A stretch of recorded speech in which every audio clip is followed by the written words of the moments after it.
Good morning to all of you once again. It's nice to connect to you after quite a long time. Fine. I hope all of you are fine in your homes.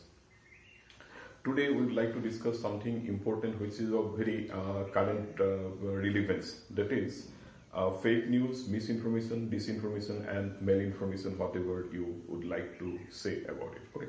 Now, what is fake information or fake news?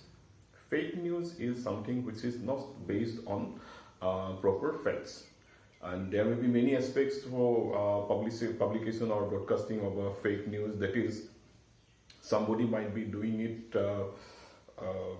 with a purpose which may not be very positive purpose for suiting to somebody's interest. Okay, and sometimes it may also so happen that somebody is doing it out of sheer stupidity, like somebody must have, the sources may have given the person, journalist, the wrong information which he or she has passed to the people without verifying it properly. Let me give you an example, very current example. Day before yesterday, that is on May 11th, I believe, in the evening, suddenly I got a message in my WhatsApp box that 5 or 6 districts in Assam have been declared as a containment zone, red zone, and so and so. And the photograph was a nice one, like the way in television channels, television screen, they give a list of things, that breaking news, this and that. It was almost like that. I mean, initially I thought that this must be a correct news, correct information that came at around 7:30 or 8 o'clock. So I got the message from several of my friends, and but few of my friends were also expressing doubt whether it is true or not. And later, somebody also sent a tweet message from the health minister of the state that there is nothing like that, that information was not correct, and there was nothing like that, and the minister also asked people not to panic. Now, I believe somebody must have been trying to play a prank, or somebody might have been trying to create a panic for reasons known to them, and I hope there's no ulterior motive behind it. Now, this is fake news or fake information. Now, similarly, malinformation, disinformation, which are given, there may be broadly 2 categories. One is somebody might have mistakenly given it without verifying, which one should never do, especially at times like this. And sometimes, and more often than not, I believe many of the people must have given it with a specific purpose to suit somebody's interest. Okay. Now, why is it so important and significant to know about misinformation or fake information? Because people believe in media. Media has that capacity. Media has, over the decades or over the centuries, have developed the kind of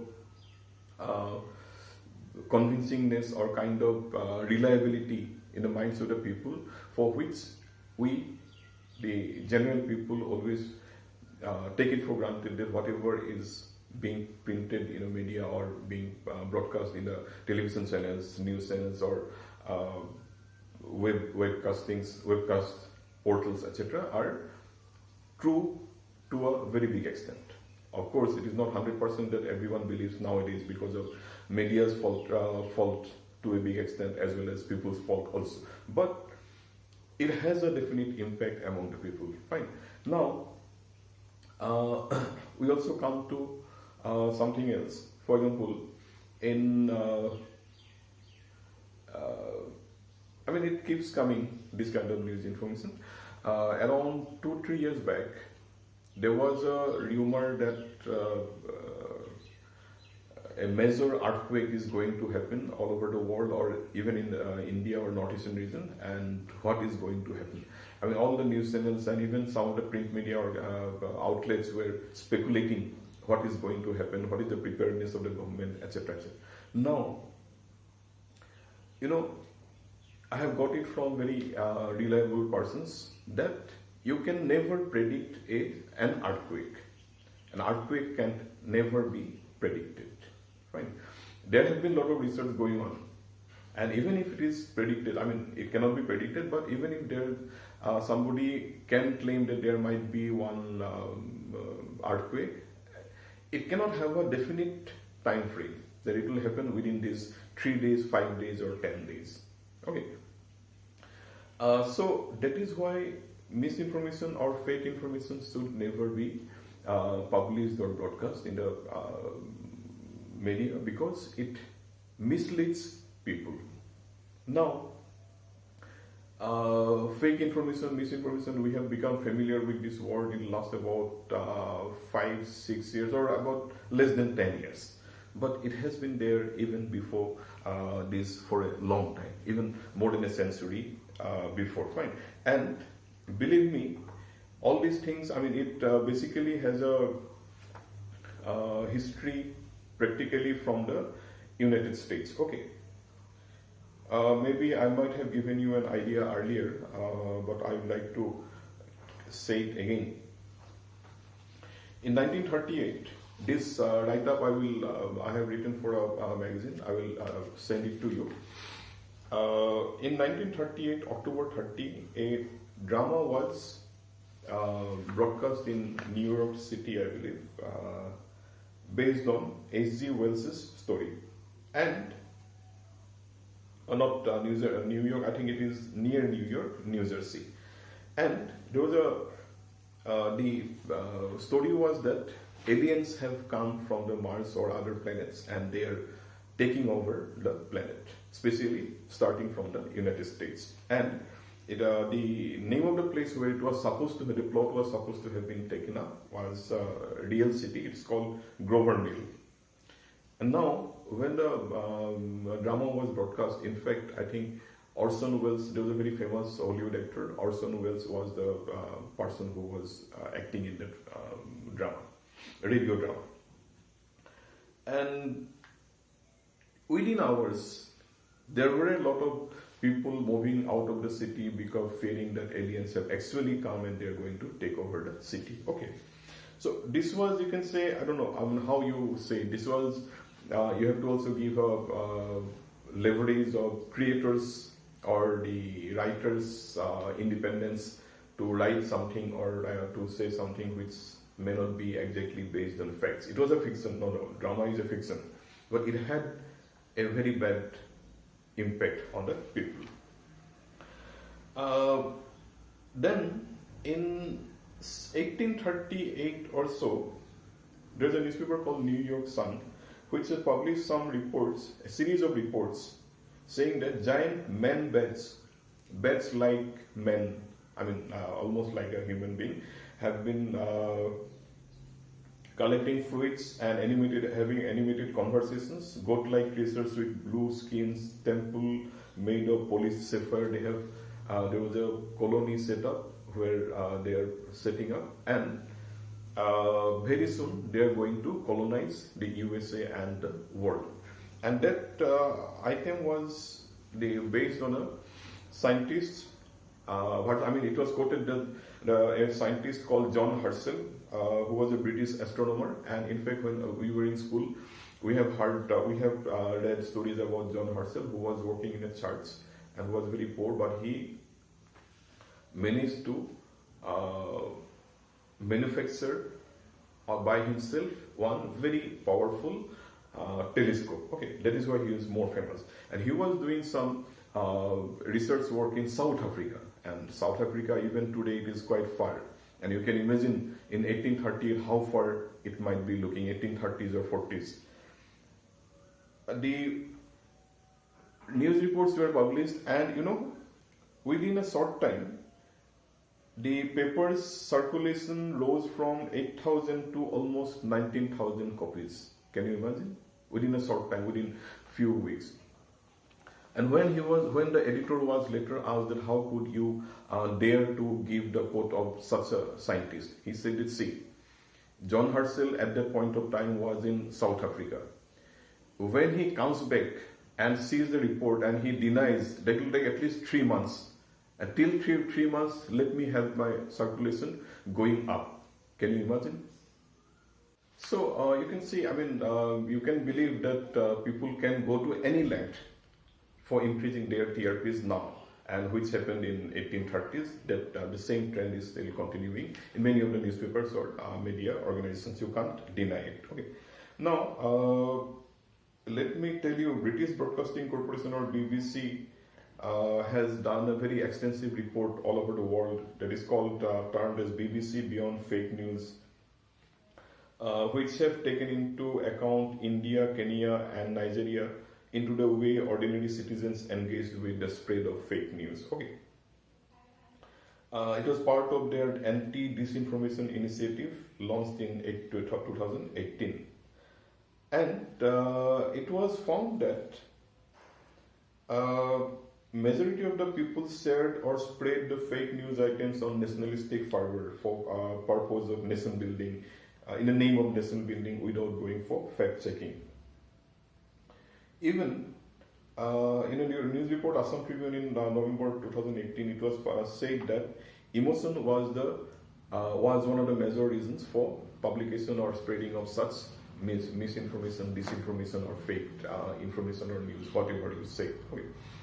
And many of you may recollect or remember this. I myself do remember receiving quite a few messages, WhatsApp, of course, and even some news items were published also, some in newspapers, that Indian national anthem was adjudged as the best one all over the world. Then our tricolor was adjudged as the best national flag all over the world, I mean across all countries.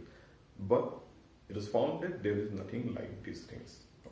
So it was just to create an emotional quotient or emotional fervor among the people. But that is, if you look at formally, it is also fake information and fake news. Those of you who were, we have a few foreign students also, they may not be very much aware of it, but definitely they must have seen, heard about Ramayana and Mahabharata. In one of the episodes, when in Mahabharata, when a panic had to be created, I mean, psychological panic had to be created among the opposite camp, it was announced that there was a hero, very prominent heroic person called Ashwatthama. And there was, ironically or incidentally, whatever you say, there was another Ashwatthama who was a horse. Fine, who was a horse of, I think, I believe, you just find out the facts. Now, it was found that the warring party, one of the parties who were fighting that war, if Ashwatthama, in which Ashwatthama was a leader, Ashwatthama was part of that party. If Ashwatthama cannot be, if that party can't be upset psychologically, then the war will be going against the favor of the enemies.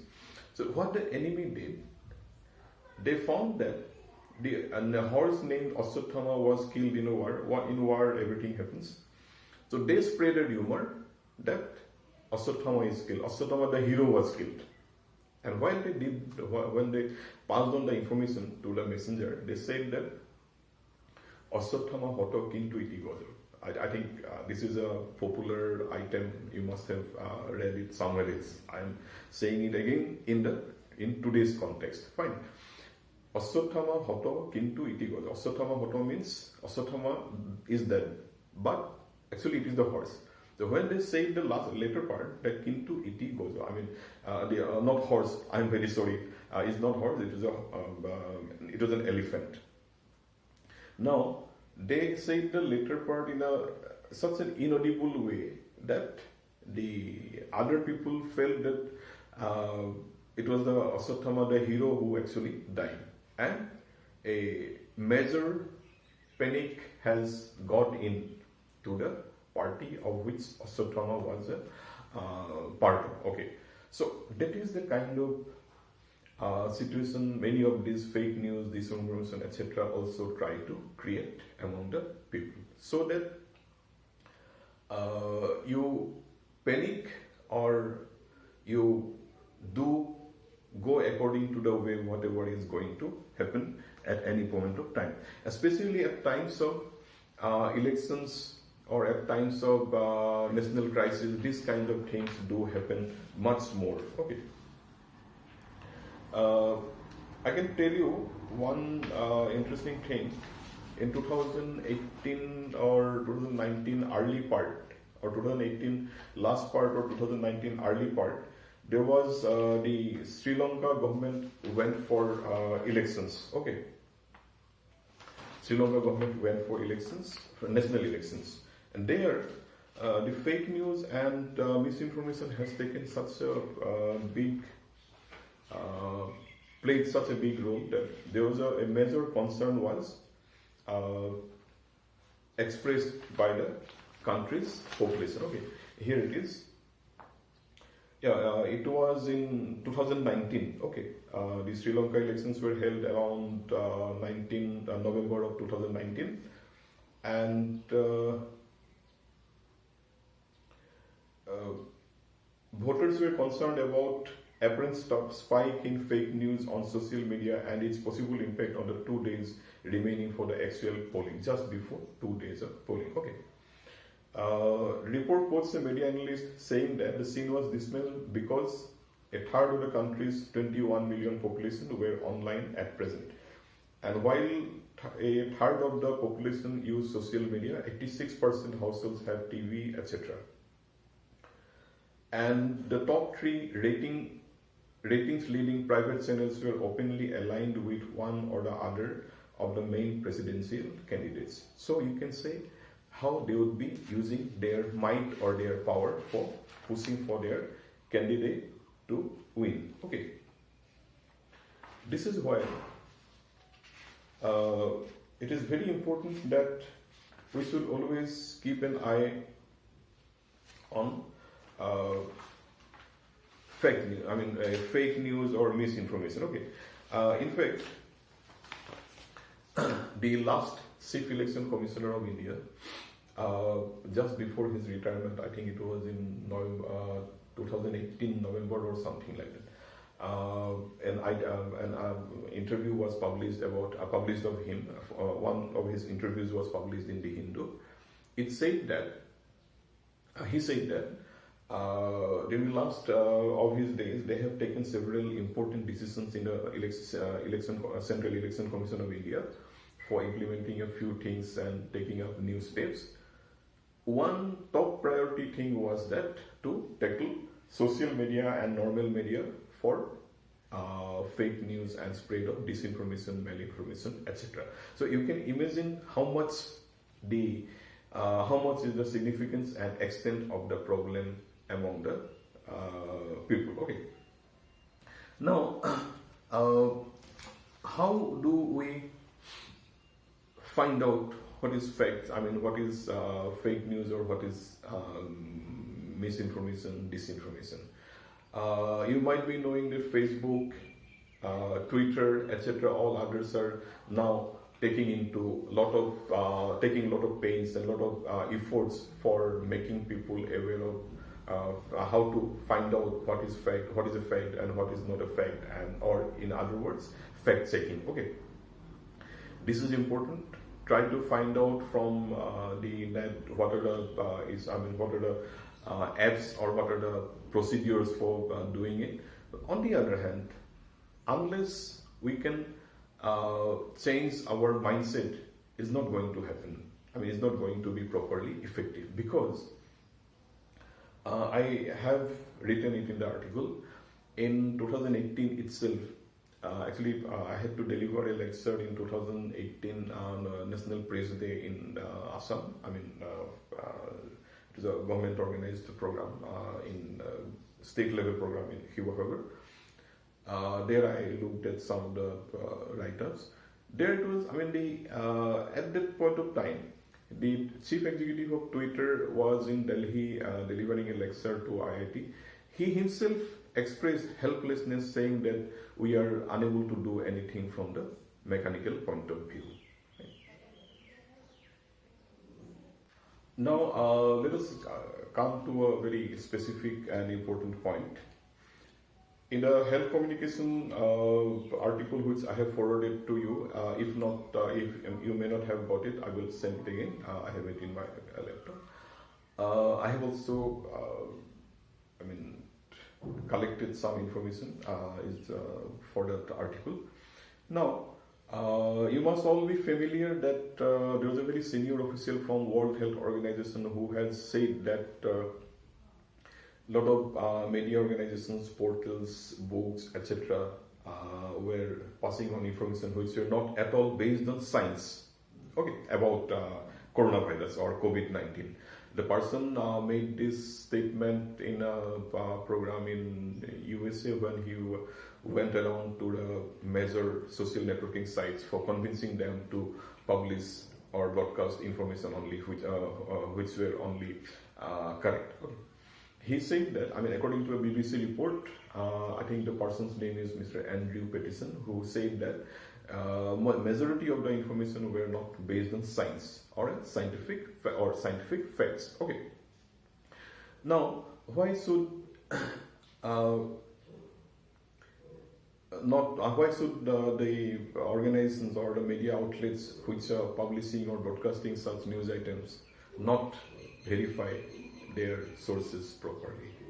That is because many a times there may be ulterior motives, or there may be just a urge to increase your TRP, saying that the world is going to have this, that, etc., which will make a panic among the people and make them buy your newspaper or subscribe to your portal in a much more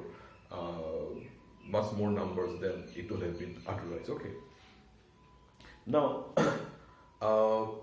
at times like this, COVID-19 epidemic, or even otherwise any other situation, when you have a major earthquake, tsunami, which is a global phenomenon, or epidemic, etc., any other epidemic, war, etc., publication or broadcasting of facts and news items which are based on proper facts and figures is very much important. You have already completed your studies, almost completed your studies about journalism, why you should be already knowing why news is so sacrosanct and sacred, which should be protected from any kind of influence. And I don't have to repeat it again. But the question is, why do we still get so much of malinformation, disinformation, fake news, etc.?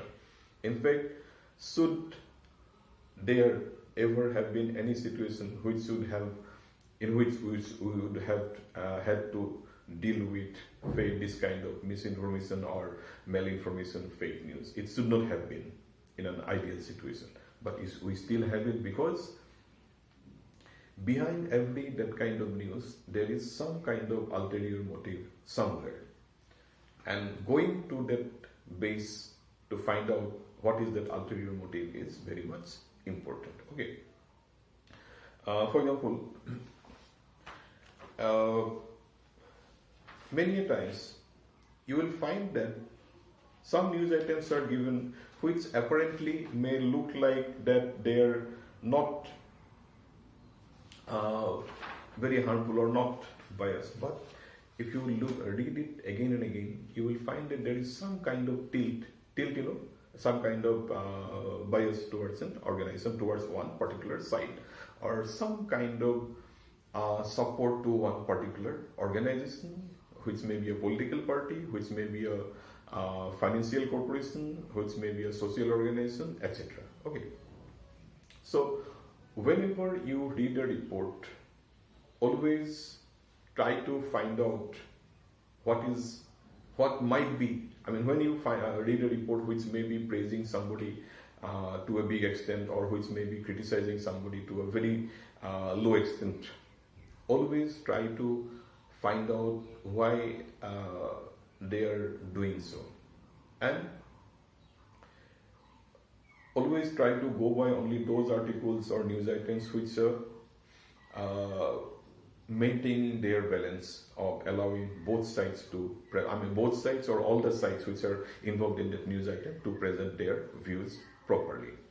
If somebody, if you feel that somebody is giving a much higher tilt to one particular organization or party, or somebody is giving a big major criticism to one particular side, then there must be something, some kind of ulterior motive in it. Okay, whether it is an article, whether it is a news item, whether it is an editorial, etc.